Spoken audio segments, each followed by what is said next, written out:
Mis hermanos, sigamos con el libro de Juan, porque creo que como cristianos, por más años que tengamos en el Evangelio, todavía no conocemos en su plenitud quién es Jesucristo.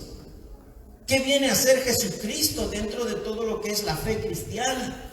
La comunión con nosotros, la relación que tenemos con Cristo. ¿Qué hay de Cristo?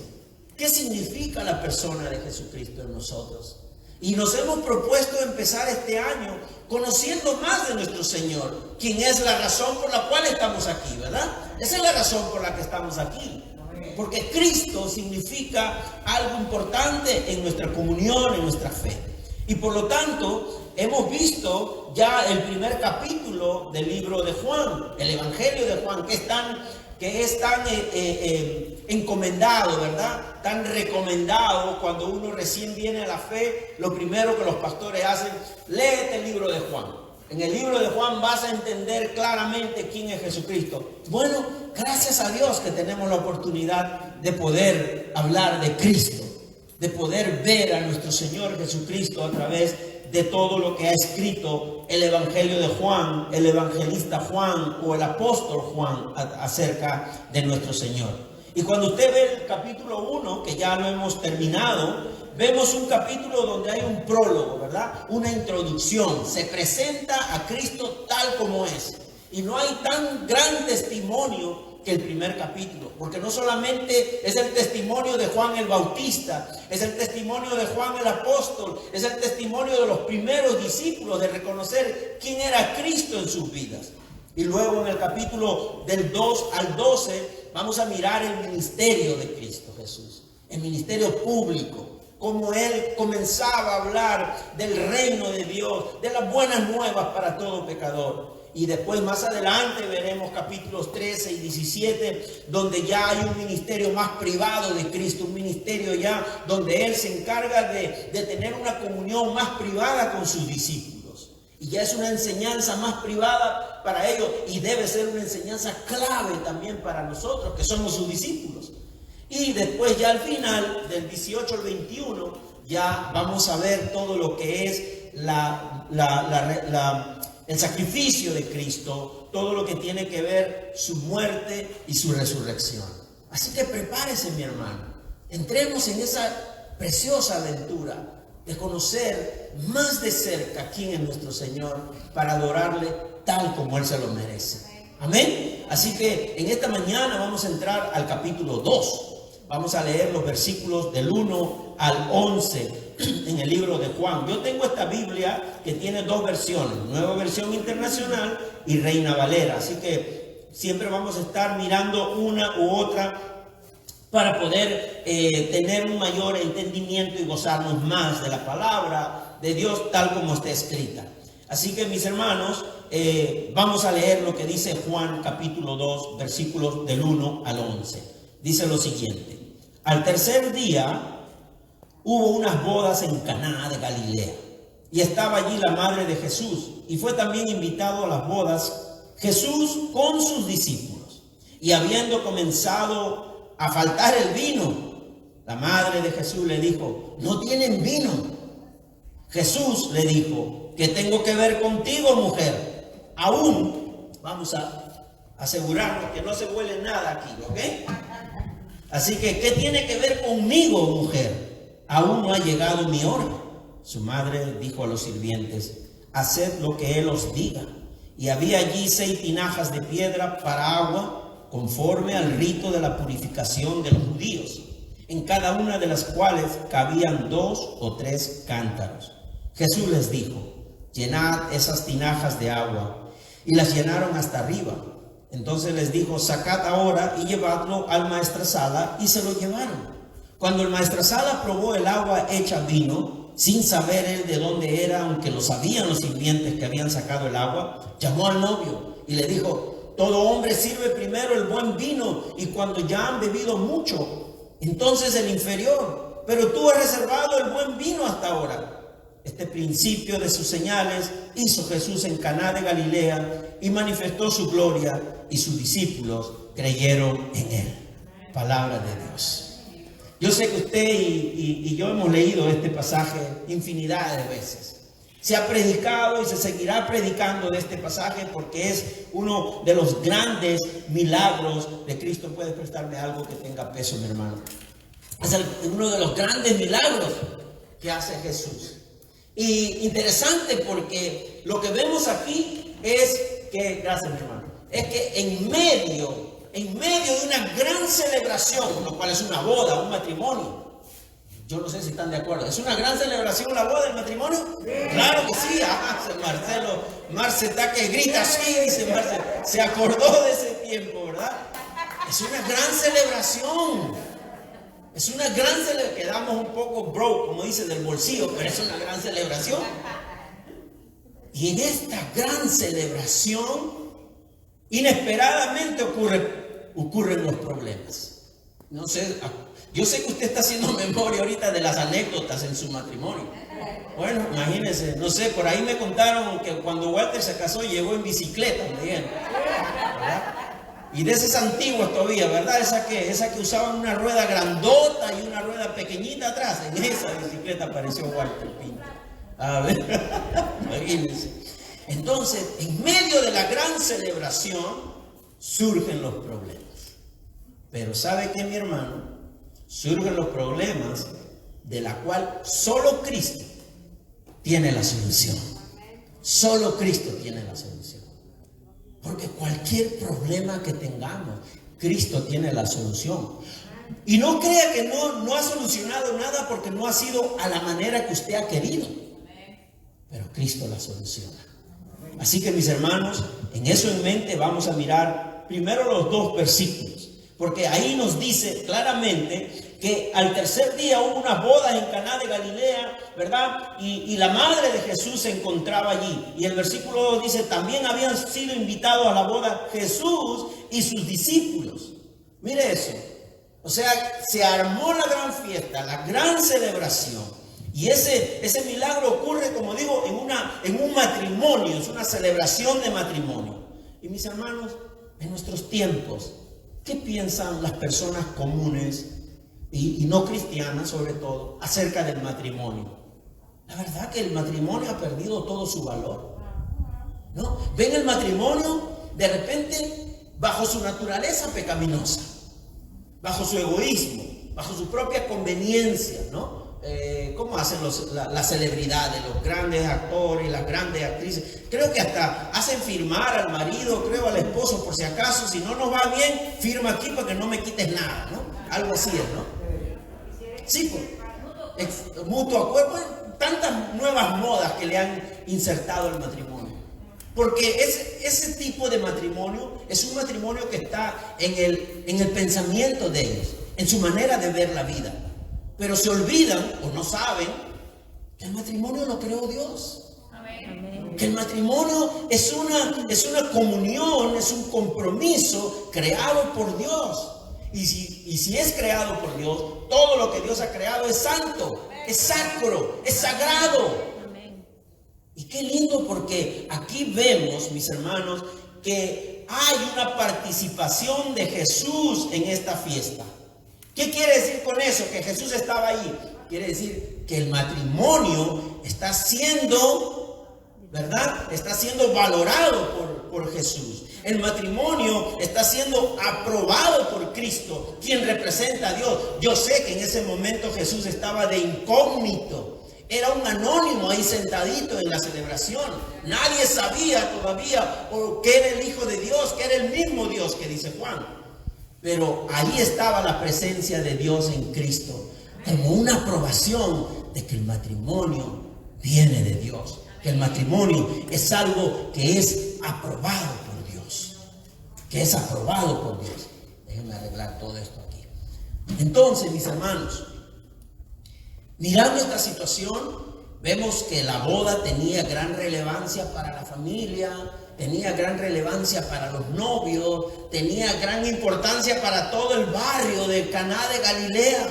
Quizás todo el pueblo de Caná de Galilea esperaban con ansias esta celebración. Recuerden que era una celebración de 7 días. 7 días celebraban el matrimonio y el matrimonio no se consumaba si es que no acababan esos 7 días. Y después de los 7 días ya los novios se iban de luna de miel. Pero 7 días era la celebración. 7 días comían, 7 días bebían, 7 días celebraban, 7 días bailaban y celebraban la gran boda, el gran matrimonio. Mis hermanos, 7 días duraba esa fiesta y Jesús estaba allí. Dice este pasaje que no solamente estaba Jesús, estaba la madre de Jesús, que es María, y tanto Jesús como los discípulos fueron invitados. Bueno, hasta ese momento eran 4 discípulos. Yo no sé si cuando tendría los 12 lo hubieran invitado, ¿verdad? Pero por lo menos estaba ahí Jesús con los discípulos. Mis hermanos, con la presencia de Jesús podemos ver entonces que Dios enfatiza la santidad del matrimonio. Ahí vemos claramente cómo Dios aprueba el matrimonio. Y de acuerdo a las Escrituras, el matrimonio tiene valor de santidad porque ha sido creado e instituido por Dios. Por lo tanto, si hay una sociedad que honra el matrimonio entre un hombre y una mujer, gozará de la bendición de Dios. Si hay una sociedad que honra el matrimonio entre un hombre y una mujer, gozará de la bendición de Dios. Si hay una familia que honra el matrimonio entre un hombre y una mujer, entonces recibirá bendición de Dios. Gloria a Dios, santo y bueno eres, Señor. Pero sabemos que las naciones en este momento están creando leyes para matrimonios entre 2 mujeres o matrimonios entre 2 hombres como el único modelo del tiempo moderno. Eso es el modelo del tiempo moderno. ¿Pero por qué, mis hermanos? Porque es una presión, es un avance, es un empuje al pecado de la homosexualidad que se está levantando en estos tiempos. Es por eso. Y las autoridades que quieren mantenerse en su lugar tienen que ceder a esas presiones. Pero nosotros como iglesia sabemos que si una sociedad empieza a alejarse de la palabra de Dios, será una sociedad que perderá la gracia de Dios, que caerá de la gracia de Dios. El matrimonio entre un hombre y una mujer es la gracia de la vida. Es la gracia de Dios. Yo sé, mis hermanos, cuando usted se casa y cuando yo me he casado, no nos estamos casando 2 enamorados eternos. Nos estamos casando 2 pecadores. En un matrimonio, ese que está vestido de negrito y la que está vestida de blanquito, son 2 pecadores. Pero solo Dios puede ayudarnos a que esos 2 pecadores vayan creciendo y sigan honrando lo santo y lo sacro que es el matrimonio delante de Dios. Él nos debe ayudar. A Él debemos acudir para seguir en ese camino. Sí, porque una hermana me dice, pastor, es que ya yo no sé qué hacer con mi esposo. Tengo muchos problemas con mi esposo. Y yo le digo, ¿qué matrimonio no tiene problemas? Como si eso fuera algo de otro mundo. Tenemos problemas porque somos 2 pecadores los que estamos allí.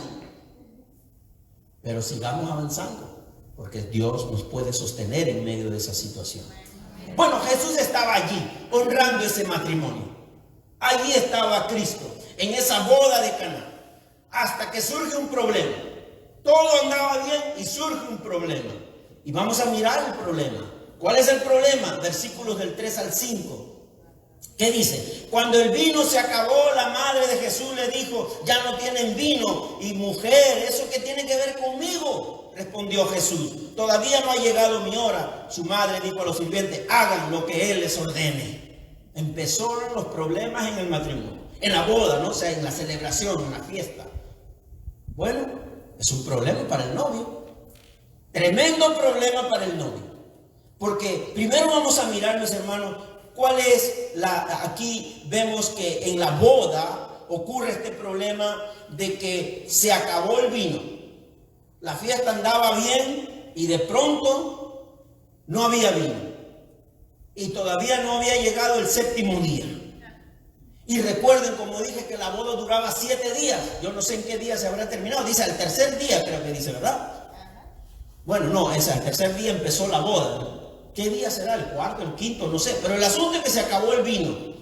Y en la cultura judía de aquel tiempo, no sé ahora, pero de aquel tiempo, el novio era responsable de suplir y costear todo lo necesario para la boda. No eran los papás del novio, era el novio que tenía que suplir todas las cosas. Los 7 días tenía que haber arroz y habichuela, los 7 días tenía que haber pernil, los 7 días tenía que haber todos los 7 días, que no se podía acabar nada hasta que llegara el séptimo día. ¿Y saben qué significaba eso? La suegra, la mamá de la novia y el papá del novio estaban chequeando todo. ¿Por qué? Depende cómo era el novio, entonces se podrían dar cuenta si el novio era responsable o no.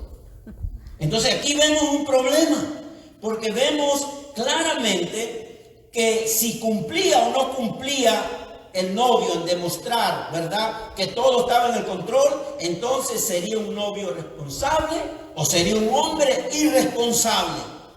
Y la mamá de la novia podría decir: ¡qué gran hombre que tiene mi hija! Podría haber dicho eso, ¡qué gran hombre! O podría decir también: con este irresponsable se va a casar mi hija. ¿Ah? Con este irresponsable se va a casar mi hija. Lo estaban viviendo de acuerdo a esa situación. Por lo tanto, era un problema para el novio. Y un problema serio. Un problema serio. Entonces el vino se acabó y el novio estaba en problema. Pero ese no era el único problema. El otro gran problema es acerca de la relación de María, la madre de Jesús. ¿Qué está pasando en esa relación en ese momento? ¿Qué aprendemos de la relación de Jesús en este pasaje? Porque miren, mis hermanos, es curioso. Los evangelios ya no mencionan a José, el esposo de María. Ya no lo mencionan. Parece ser que José había muerto en algún momento y Jesús estaba a cargo de su madre.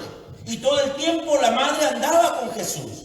Entonces, aquí vemos claramente que Jesús, hasta ese momento, era también un anónimo en la fiesta. Él estaba allí como invitado. Y María le dice a Jesús: ya no tienen vino. Jesús, ya no tienen vino.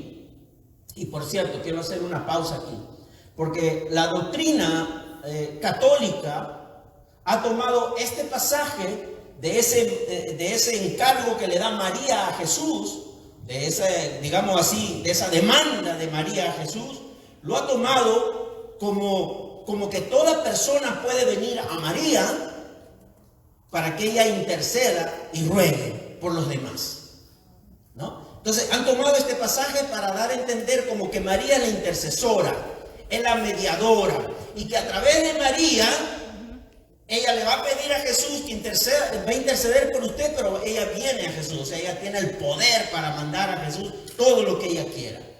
Y entonces las doctrinas se han como confundido, y ahora hay que adorar más a María de repente que a Jesús, porque ¿quién es la jefa en esa casa? Es María, ¿no? ¿Verdad? Porque Jesús nada más hace lo que ella le ordena, y lo tiene que hacer según lo que nos hace entender esa doctrina. Y de ahí es que ellos usan este pasaje para hacer ver como que María es la que intercede y la que ruega por los pecadores, ya que el Hijo le concede todo a su madre. Todo. Entonces, mis hermanos, María es el medio, la intercesora de los pecadores hacia Jesús. Pero la Biblia desmiente esto. La Biblia misma lo desmiente. Porque la Biblia nos hace ver que eso, que supuestamente es una doctrina, es una herejía. Y aquí vamos a ver, porque la respuesta de Jesús es la que nos hace ver que no es lo que dice esa doctrina católica. Porque ¿cuál es la respuesta de Jesús?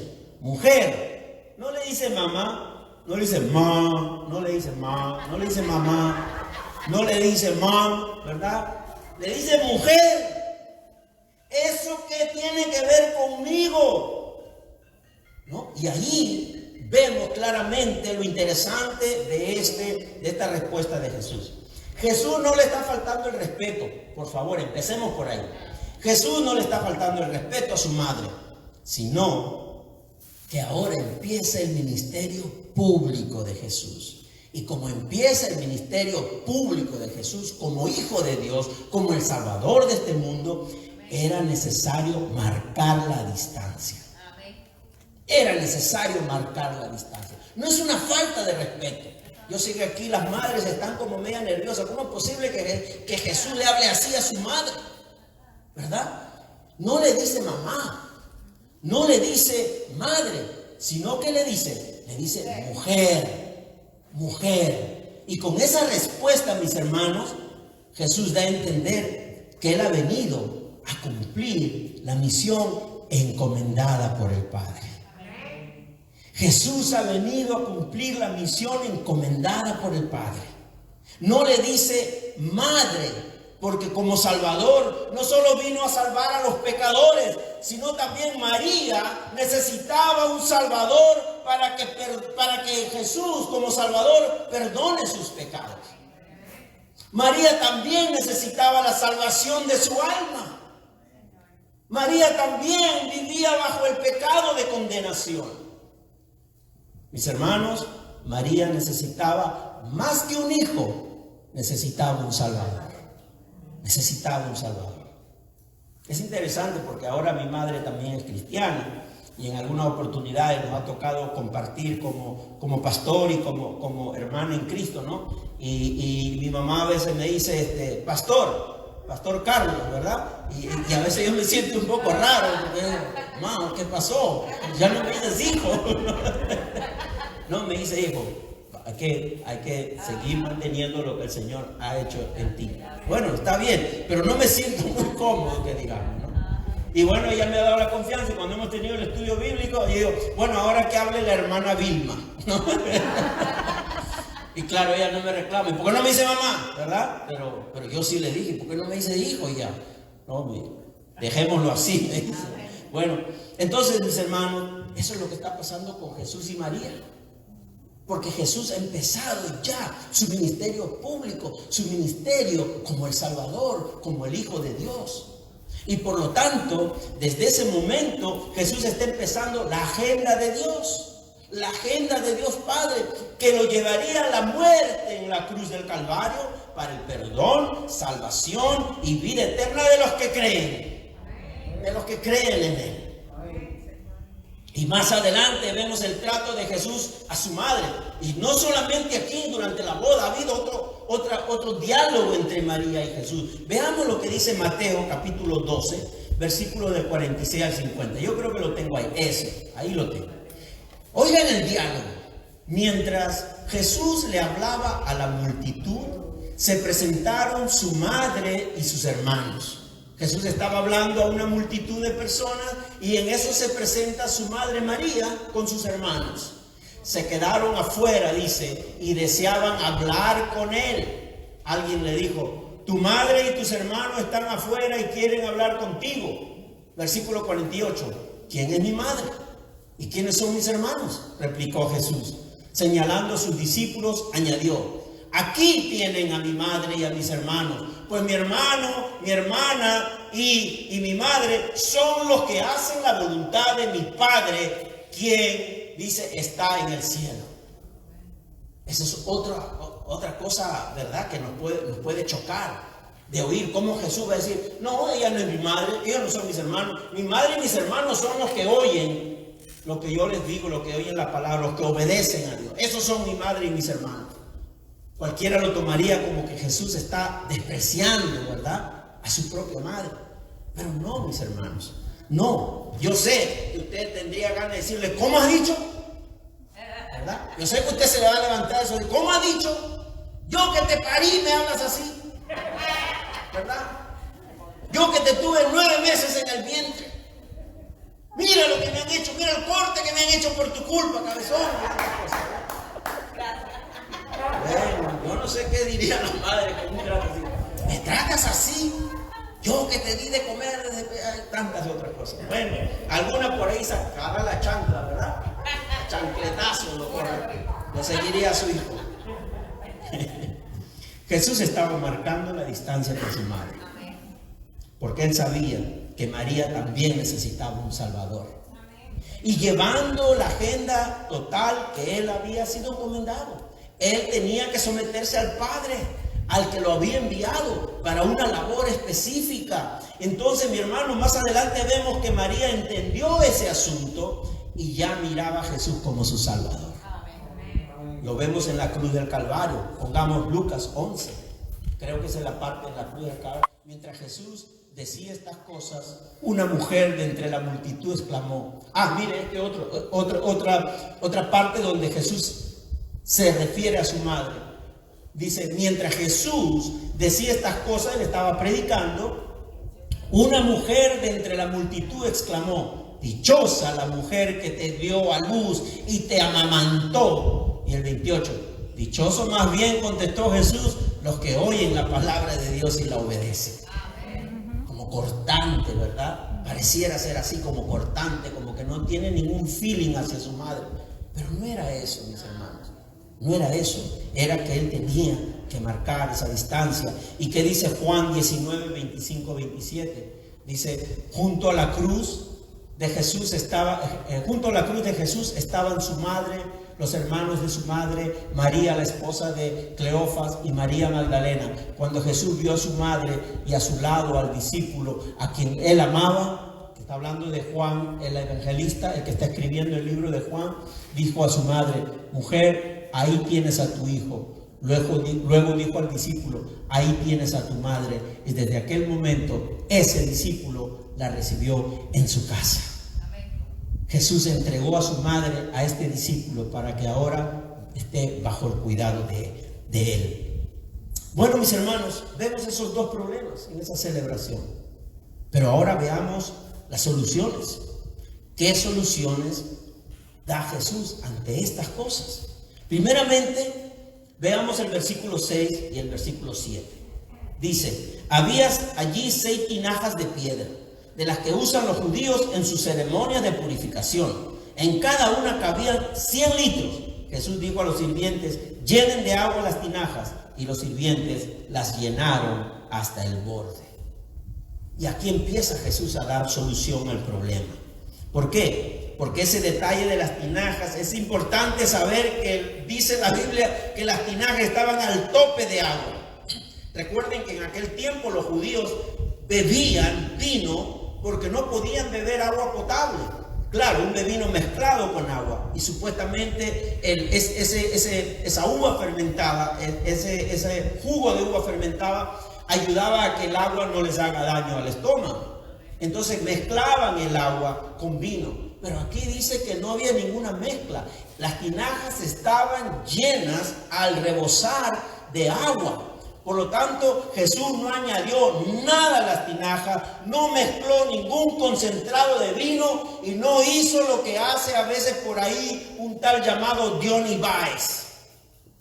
Un pastor llamado, bueno, él se llama pastor, yo no sé cómo, pero lo que él hace, el mayor milagro que él hace es que le cambia de color a esta botella de agua.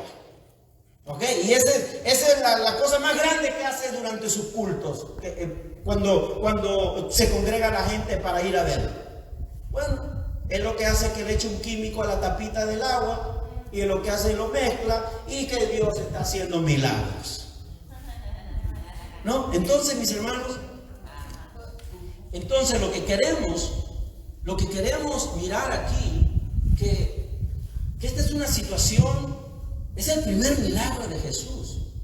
Y es un milagro donde hay un testimonio claro de todos los que estaban presentes. Porque primero, las tinajas estaban repletas de agua. No había forma de que haya una mezcla. En segundo lugar, Él hace el milagro porque le dice a las personas que traigan esas tinajas y que lo llenen hasta el borde. Pero Él cuando envía esas tinajas, esa agua ya, la envía como agua. Pero al momento que la reciben como vino. Y no como un agua de otro color. Reciben como vino. Y no cualquier vino. Y no era cualquier vino. Era el mejor vino, dice la palabra. El mejor vino. Y los sirvientes serían testigos de ese milagro. Y hacer vino, ¿qué requiere hacer vino? Requiere un proceso. Tiene que haber un proceso, un tiempo, y si el vino va a ser mejor, tiene que ser mucho más largo el proceso. Tiene que estar fermentado por mucho más tiempo. Pero aquí Jesús entrega el mejor vino en cuestión de minutos o en cuestión de segundos quizás. El asunto, mis hermanos, es que Jesús salta todo el proceso que requiere que haya un vino bueno. Él salta todo ese proceso. ¿Y cómo lo pudo hacer? ¿Qué había dicho Jesús a sus discípulos hace unos días atrás? Cosas mayores verán. Cosas mayores verán. Y solo Dios puede crear algo rompiendo todas las reglas de la química inclusive. Solo Dios lo puede hacer. Solo Dios puede romper las reglas de la, como dicen, todo tipo de reglas, todo tipo de orden. Solo Dios lo puede alterar. Solo en las manos de Dios puede alterarse las cosas para un buen propósito. Todo el tiempo es para un buen propósito. Y aquí vemos, mis hermanos, que Jesús no le habla de manera especial a las jarras. No le habla de manera especial al agua. No les manda al agua, conviértete. Es más, está en silencio. Jesús casi lo único que dice, tráigame la tinaja y eso es todo. Y llévenlo. Él no está hablándole al agua, ni está reprendiendo al demonio, ni está haciendo nada en este milagro. Más adelante veremos otra forma como lo hace. Pero en este milagro, casi en silencio, de manera automática, Jesús convierte el agua en vino, y un vino de mayor calidad. ¿Saben por qué? Porque Él es Dios. Porque Jesús es Dios. Él es hombre y Él es Dios. Y no es hombre 50% y 50% Dios. Por favor, no le ponga porcentaje. Es hombre completamente. Es completamente hombre. Porque sufre, porque llora, porque le duele, porque siente dolores. Pero es completamente Dios también. Entonces, mis hermanos, Él es Dios. Es ese Dios hecho carne. Él tiene que ser el Salvador que ha venido a nuestras vidas. Él es el verdadero. ¿Quién puede hacer algo así? ¿Quién puede hacer algo así? Él tiene que ser el Dios. Y Juan es testigo presencial de lo que ocurre en ese momento. Y la pregunta para ti esta mañana es, ¿crees en este milagro de Jesús? ¿Crees realmente en este milagro de Jesús? Esa es la pregunta que yo te puedo hacer en esta mañana. Porque, mis hermanos, Jesús estaba allí y sus discípulos presenciaron ese gran milagro. Y la Biblia en Juan mismo dice, esto lo hizo para que creyésemos en Él, para creer en Jesús, para seguir creyendo en Jesús, Él manifestando su gloria.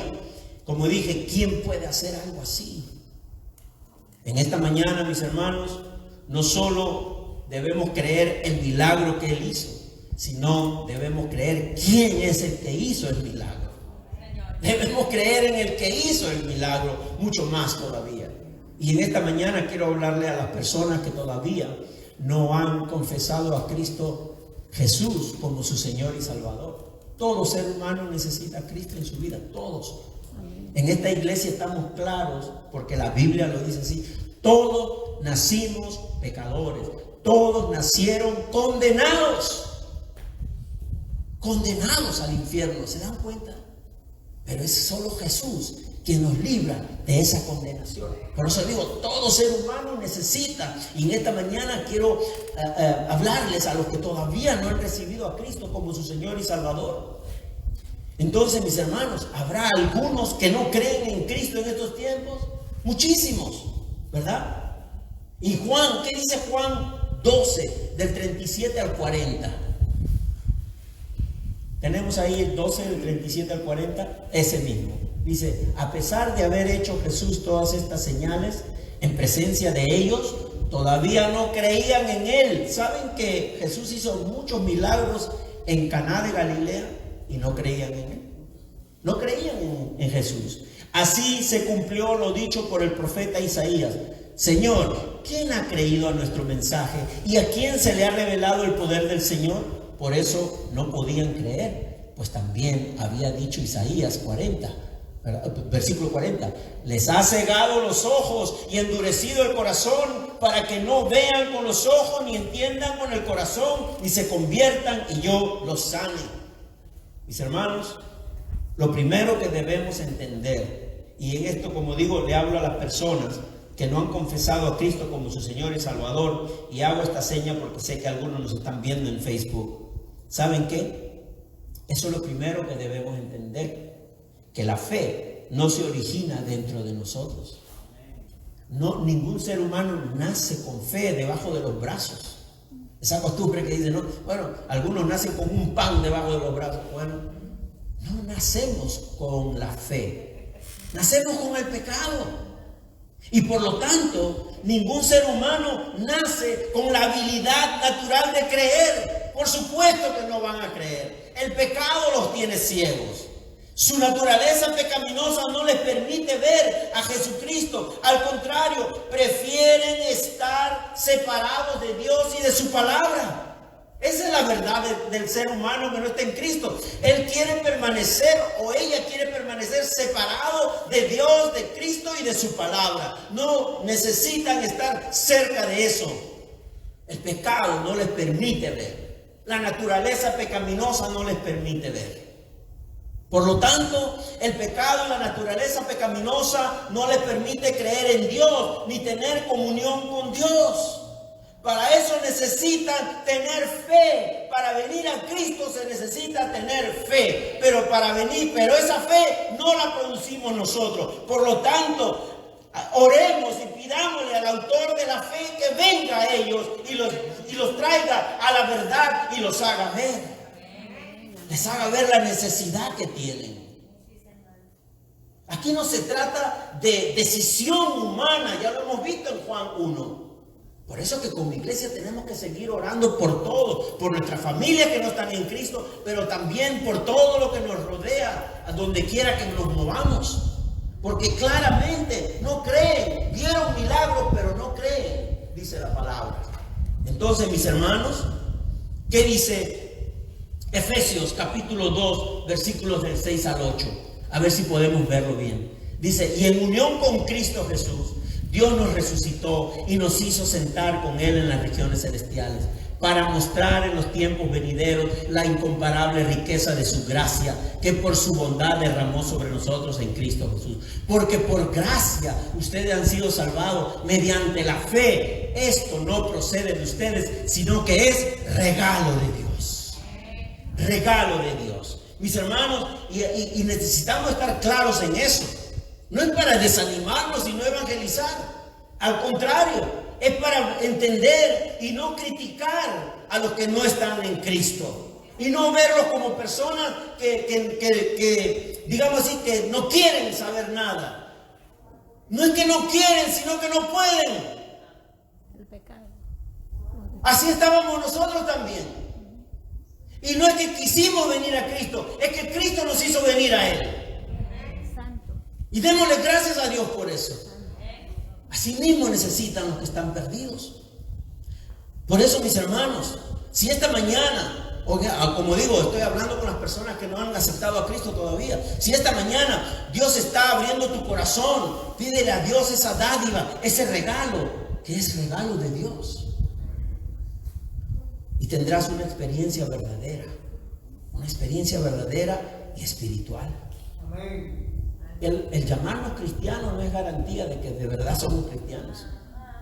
¿Qué vimos en el pasaje anterior?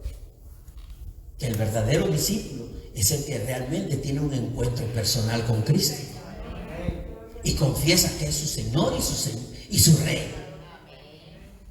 Ese es el verdadero discípulo. Y por lo tanto, mis hermanos, la dádiva de Dios y tu confesión serán sinceras, permitirán que creas y que confieses que Jesús es el Salvador. Yo me hago la pregunta en esta mañana. No soy modelo de nada, pero esa fue la forma que hoy entiendo cómo estoy en los caminos del Señor. Es que yo no quería estar en los caminos del Señor. No entienden, ¿me comprenden ustedes? Yo no quería, pero el Señor sí quería. Y Él buscó los medios. Y de repente hoy te ha traído aquí como ese medio para que vengas a Él. Como ese medio para que vengas a Él. De repente hoy te ha conectado en Facebook porque Él está usando ese medio para traerte a Él. Abre tus oídos. Dile, Señor, dame oídos espirituales. Dame ojos espirituales. Y todo el que viene a Cristo, Él no lo rechaza, dice la palabra. Y si vienes a Cristo es porque el Espíritu está obrando en ti. Bendito sea el Señor. Y voy a concluir porque hoy también tenemos la Santa Cena. Y quiero hacer preguntas ahora para los que ya estamos en Cristo. ¿Qué les parece? Preguntas suavecitas, fáciles, para que ustedes analicen, reflexionen. ¿En qué nivel espiritual está esa agua en tu vida? Recuerden que los sirvientes trajeron los jarrones llenos de agua y Cristo lo convirtió en un buen vino. ¿En qué nivel está ese jarrón que representa tu vida espiritual? ¿En qué nivel se encuentra? ¿Está lleno? ¿Está medio lleno? ¿O está un poco vacío? ¿Deseas que Jesús realmente transforme tu vida en lo mejor, como transformó esa agua en el mejor vino? Y nosotros, los que hemos confesado a Cristo, mis hermanos, como nuestro Salvador personal, aún imperfectos como somos, recuerden, somos todavía imperfectos. Yo creo que cada día, cada vez más los pastores en los púlpitos se atreven a decir, no somos perfectos. Por eso necesitamos estar en Cristo todo el tiempo, porque no lo somos. A menos que alguien alcance la perfección, bueno, le digo, nos vemos en el cielo, entonces ya no necesita venir. Ya no necesita a Cristo el perfecto, ni la Biblia tampoco. Es más, démela para regalárselo a alguien. Sí, porque ya alcanzó la perfección. Pero es que no somos perfectos. Pero seguimos creciendo, ¿sí o no, mi hermana Verónica? Seguimos creciendo en Cristo. Denle un aplauso grande al Señor. Seguimos creciendo en Él, aún imperfectos. Podemos venir esta mañana y celebrar la Santa Cena. Por eso podemos venir esta mañana y celebrar la Santa Cena. Porque Cristo sí es el perfecto y nosotros hemos confesado a Cristo y Él es nuestro amparo. Y por eso podemos venir a celebrar la Santa Cena. Así que en esta mañana yo les invito a que coman del pan y beban del vino que simboliza la cruz de Cristo. Le voy a pedir a los hermanos que están encargados que vengan y me ayuden. Coman el pan y beban el vino que es la cruz de Cristo. Es esa fortaleza que necesitamos para fortalecer nuestra fe. Así que, mis hermanos, antes de celebrar la Santa Cena, quiero decirles lo siguiente. Que nosotros como iglesia creemos y confesamos, como iglesia creemos y confesamos que nuestro Señor Jesucristo ha ordenado y ha instituido el sacramento de la Santa Cena. ¿Para qué? ¿Para qué ha ordenado este sacramento precioso el Señor, esta ordenanza preciosa? Para alimentar y sostener a aquellos que Él ya ha llamado, el que ha incorporado a su familia, la cual es la iglesia. Si quieren ya lo pueden traer, mi hermano, aquí en el medio. Me dejan un espacio para yo poder pararme aquí. Es por eso que Él ha incorporado esta preciosa comunión con el Señor. ¿Para qué? Para mantener la vida espiritual y celestial que poseen los creyentes frente al púlpito, así en el medio, un poquitito más allá. Ahí está perfecto. Gracias, mis hermanos. Yo los llamo ahora. Muchas gracias. Entonces, ¿qué representa el pan que vamos a compartir? El pan, mis hermanos, representa ese alimento que sostiene la vida espiritual de los creyentes. Por eso debemos hacer esto constantemente. Esto no es por si acaso algunas personas que todavía de repente no tienen esa familiaridad con la comunión en una iglesia evangélica o una iglesia protestante como somos nosotros. De repente pensarán algunos al ver Facebook que esto es de los católicos, de la iglesia católica. No, mis hermanos, aquí está la palabra. Jesús instituyó esta cena preciosa con una gran razón. Que el pan primero, que representa, mis hermanos, eso que nos sostiene. El pan y el vino representa ese sostenimiento de nuestra vida espiritual como creyentes. Y cuando Él viene a nosotros y nosotros lo recibimos por la fe en el Espíritu, a fin de presentar el pan celestial y espiritual. Cristo ha dispuesto un pan terrenal y visible. Pan terrenal y visible por sacramento de su cuerpo. Representa su cuerpo. Y el vino por sacramento de su sangre. Representa su sangre. Para manifestarnos que tan ciertamente como recibimos nosotros esta ordenanza y lo tenemos en nuestras manos y lo comemos y lo bebemos por nuestras bocas, por lo cual es conservada nuestra vida. Así es de cierto también que recibimos en nuestra alma para nuestra vida espiritual, para sostener y fortalecer la fe, el verdadero cuerpo y la sangre de Cristo, nuestro único Salvador. Pero aquí hay un anuncio también que hacer, porque es una mesa y es una celebración y una ordenanza que tiene sentido para los que hemos confesado a Cristo como nuestro Señor y Salvador. Si no, no tiene sentido, porque esto es exclusivo para los que han confesado a Cristo como su Señor y Salvador. Pero hay una advertencia en el libro de Corintios que dice Pablo: así que cada uno debe examinarse a sí mismo antes de comer el pan y beber la copa. Y esa es una advertencia para todos, para los creyentes, para todos los creyentes. Deben examinarse antes de comer el pan y beber la copa, porque el que come y bebe sin discernir su cuerpo, come y bebe su propia condena. O sea, ¿qué quiere decir esto? Que debemos discernir qué significa esto para nuestras vidas.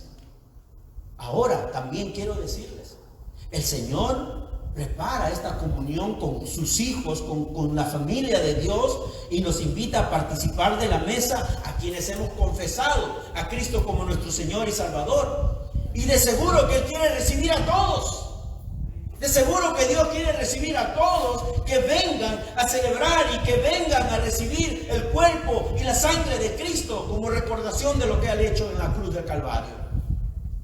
Y este precioso sacramento, mis hermanos, no debe desalentar más bien a las personas, no te debe ahuyentar, al contrario, te debe acercar. ¿Por qué? Porque nosotros también debemos cumplir con los requisitos que demanda el Señor sobre nosotros. Y ya dije, los cristianos mismos no recibimos los alimentos como perfectos,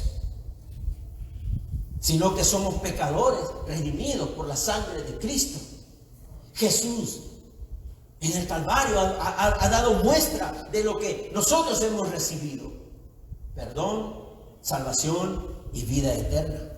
Él ha ganado la salvación por nosotros y su Espíritu está dispuesto a perdonarnos en este momento. Su Espíritu está dispuesto a perdonarnos y limpiarnos una vez más antes de venir a su mesa.